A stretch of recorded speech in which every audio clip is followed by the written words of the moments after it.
皆さんこんにちは、ガジログです。今回はこちらのタブレットになります。ルージーの T20 mini というタブレットをご紹介したいと思います。一体どんなスペックになっているのかね、本当に期待が持てますけども、これから開封し、そしてスペックの確認、またファーストインプレッションという流れで進めていきたいと思います。というわけで本日も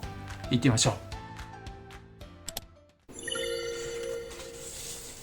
はい。というわけでパッケージ内容になりますが、まず本体そのもの、そしてユーザーマニュアル、ワランティーカードですね。そして SIM ピンも入っていました。この SIM ピンはね、非常に先端が尖ったものになっています。背面はこんな感じですね。そして海外仕様のね、USB 充電器も入っています。加えて充電ケーブルは USB-A、USB-C のケーブルとなっています。では外観の方ね、ちょっと見ていきたいと思いますが、まず持った感じ、このボディの質感ですけども、金属だと思います。非常に触ると冷たく感じますので、アルミじゃないかなと思います。そしてこの持った感じ、非常に作りがいいなと思います。そしてなんといってもね、このサイズ、8.4 インチサイズのタブレットになりますが、めちゃめちゃ持ちやすいですね。今片手でこのように挟んでいますけども、本当に持ちやすいサイズになっています。そしてこの側面になりますが、電源ボタンとボリュームキーですね、ついています。そして上部に行きますと、ここにマイク穴のようなものがついています。そしてその反対側の角ですけども、3.5mm のイヤホンジャックもついています。これあるとやっぱり便利ですけども、面白い場所についてますね。そしてさらに反対側の側面には SIM スロットがありますね。ではちょっとここも開けてみたいと思います。結構ね、奥まで差し込まないとカチッとね、外れない仕様になっていました。ということで出てきましたスロットはナノシムのデュアルになっています。ナノシムでもいいですし、ナノシムマイクロ SD という形でも大丈夫な SIM トレイになっています。そして下部になりますが USB-C ポート、そしてここ嬉しいですね。ステレオスピーカーの仕様になっています。これはね、やっぱりいいですね。このサイズにしてステレオスピーカー。これはめちゃめちゃ嬉しいです。そしてカメラ周りをね、見ていきましょう。まずここのメインカメラの部分ですが、渦がね、巻かれているようなデザインになっていますね。ということでね、このボディの質感今さらっと見てきましたが、エッジ加工されているのもありまして、本当にね、質感が高いんですよ。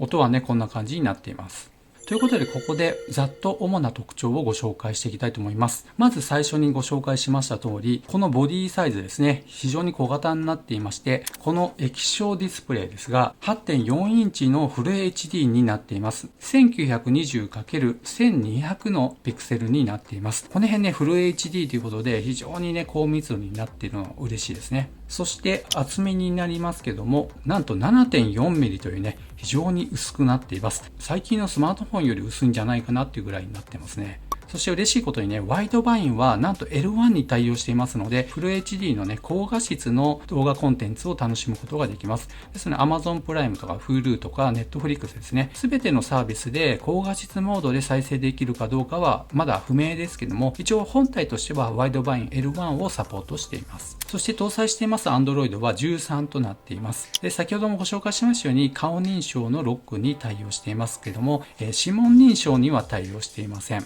そして搭載しています SoC チップになりますが、ユニソックの T606 というものが積まれています。オクタコアの 1.6GHz ですね。後半に動作間のところでアンツツベンチマークのスコアをご紹介したいと思います。そしてバッテリーですが 5060mAh となっています。最近のスマートフォンと同等ぐらいのサイズですね。そしてメモリーになりますね。4GB になっていて LPDDR の 4X のタイプになっています。しかしながらですね、メモリー拡張機能がありまして 5GB の拡張をすることができます。トータルで 9GB ということになります。そしてストレージになりますが 128GB となっています。そしてこちらのね、背面にありますメインカメラは1300万画素となっています。で、ちなみにですね、もう一つこのようにレンズがありますけども、スペックの方を見るとね、記載が一切ないんですね。ということで、もしかしたらダミーかもしれません。そしてフラッシュがありますね。そしてこちらのフロントカメラは500万画素になっています。カラーリングになりますけども、今回送っていただきましたこちらの色はグリーンになっていますね。別にパープル、紫のタイプと、そしてブラックとね、3色展開になっています。このね、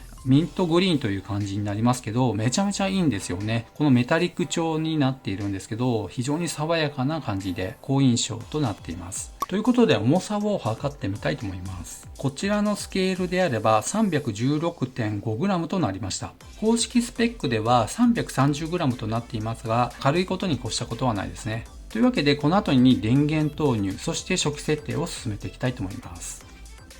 はい、初期設定が終わって普段使っているアプリを今入れてみましたが、いかがでしょうか。画面はね、結構明るいんですけども、あくまでも周囲光センサーなど積まれていないので、手動で明るさ調整する形になっています。ということでね、画面パッと見の印象めちゃめちゃ綺麗なんですね。そしてこのようにスクロールをしてみますと、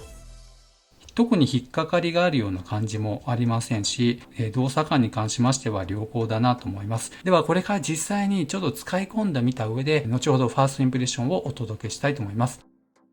ということで、まず一番最初気になりますのは動作感ではないでしょうか。今現在はメモリー拡張も 4GB からプラス 5GB 追加して 9GB になっています。そして様々なアプリをもうすでにね、普段使いのものを入れていますので、実際的な使用上の動作感になっていると思います。標準のままですとね、非常に軽い状態になっているので、普段使いの動作感っていうのはね、見えにくい部分はありますが、実際の動作感をご紹介したいと思います。ということで、まず最初に非常に重いアプリになりますけども、こちらの Google Earth から動作を見ていきたいと思います。実際の現在地とはちょっと違っています。実は東京ディズニーランドの上にピンを立てている状態です。ではこの状態で 3D 表示をしてみたいと思います。はい、こういう感じになりますが、今ね、こう背景の方読み込まれている状況ですね。光回線でつながっているので、ネットワークに関してはね、結構早いんじゃないかなと思いますが、描画もね、なかなかついてってますね。ちょっとずつ読み込まれていっているのがわかります。決して遅い感じはしません。そして回転をしてみますと、はい、ちょっとずつね、読み込まれているのがわかりますね。これは初めてであれば、こんな状態はどのタブレットやスマートフォンでも一緒だと思いますので、すごい速いわけではありませんが、普通に使うことができます。ここから旭山動物園に飛んでいきたいと思います。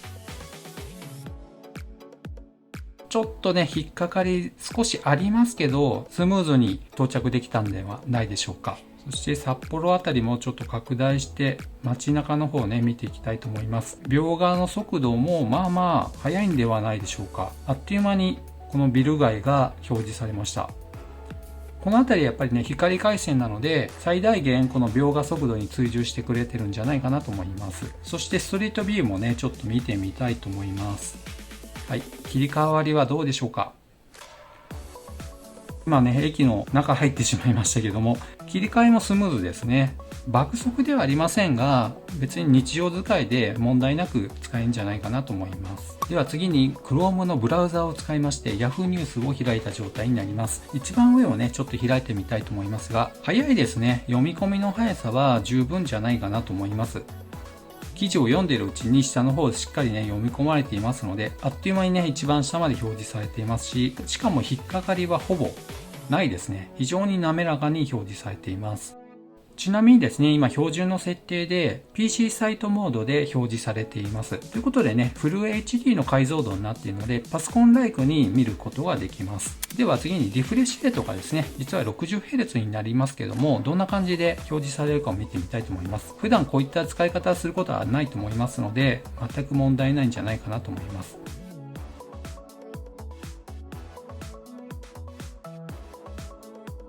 では最後にゲームの動きもね、ちょっと見てみたいと思います。アスファルト9という車のゲームがありますが、ちょっとね、動作感の方をご覧ください。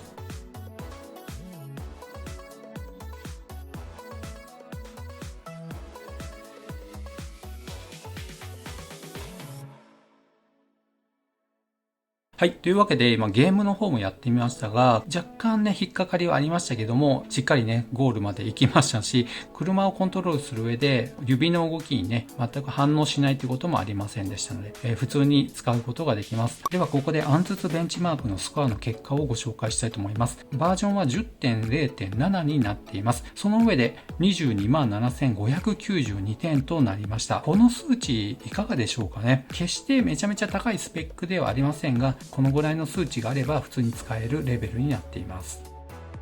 では次に画質がどんな感じなのかも見てみたいと思います。今表示していますのは YouTube 上にあります大自然を 4K 動画で撮影しているチャンネルになっていますが、カメラ越しで見ても綺麗だと思いますが、肉眼で見てもね、このようにギュッとフル HD のディスプレイになっているということで、非常に解像度も高くて、そして色彩もいいですね。綺麗な液晶ディスプレイになっています。そしてね、テキスト表示をこのように最大限拡大してみましても、文字がめちゃめちゃ綺麗ですね。全くこうギザギザ感っていうのは肉眼で見ることはできません。ということでディスプレイもめちゃめちゃ綺麗ですね。では次にね、ここも気になる点になりますが、ステレオスピーカーを搭載しているということで、音質もやっぱり気になりますね。実際にね、ノーコピーライトサウンズの音楽をこれから30秒ほど再生してみたいと思いますので、ぜひこちらのスピーカーの音質をお聞きください。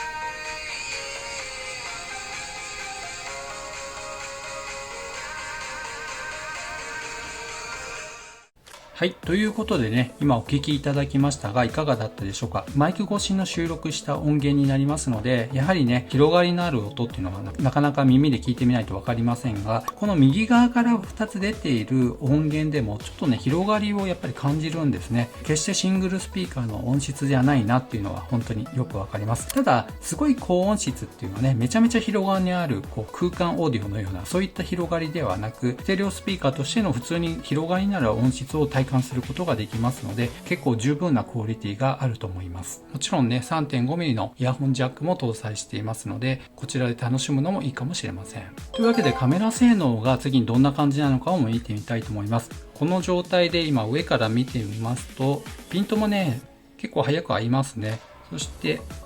タップしますと、こんな感じでね、撮影されていることがわかります。というわけでね、写真と動画を撮影してきましたので、どんな画質なのかご覧いただければと思います。写真を見ていただきますと、明るい状況であれば、本当に綺麗に撮影することができます。